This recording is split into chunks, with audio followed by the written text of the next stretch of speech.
ஆனால் நீங்கள் அப்படி செய்யலை. என்னை ஒரு மூலையில் உட்கார வச்சு 2 வேளை சோறு போட சொன்னீங்க.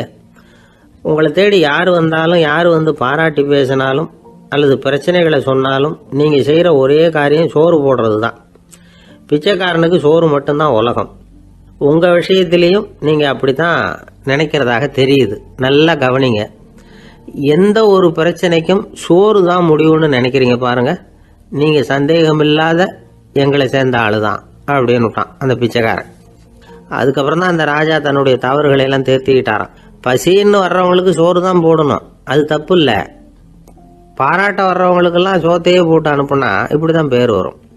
எனக்கு தெரிஞ்ச ஒருத்தர் தினமும் யாராவது ஒருத்தரை தன் வீட்டுக்கு அழைச்சிட்டு போவார், சாப்பாடு போட்டு அனுப்புவார். முன்னறிவிப்பு இல்லாமல் திடீர்னு ஒரு விருந்தாளியோட வீட்டில் போய் இவர் நிற்கிறது வழக்கம்.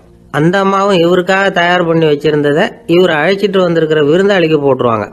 விருந்தாளி சாப்பிட்டுட்டு போனதுக்கப்புறம் இவர் மனைவி கிட்ட உனக்கு சிரமம் வேணாம் அப்படின்னு சொல்லிவிட்டு பக்கத்தில் உள்ள ஒரு ஹோட்டலுக்கு போய் காசு கொடுத்து சாப்பிட்டுட்டு வந்துடுவார்.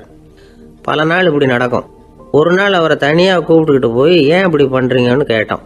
அதுக்கு அவர் சொல்கிறாரு, எங்கள் வீட்டு சாப்பாட்டிலேருந்து தப்பிக்கிறதுக்கு எனக்கு வேற வழி எதுவும் தெரியல சார், அதனால தான் இப்படி பண்ணிகிட்டு இருக்கிறேன் அப்படின்னார் ரொம்ப பரிதாபமாக.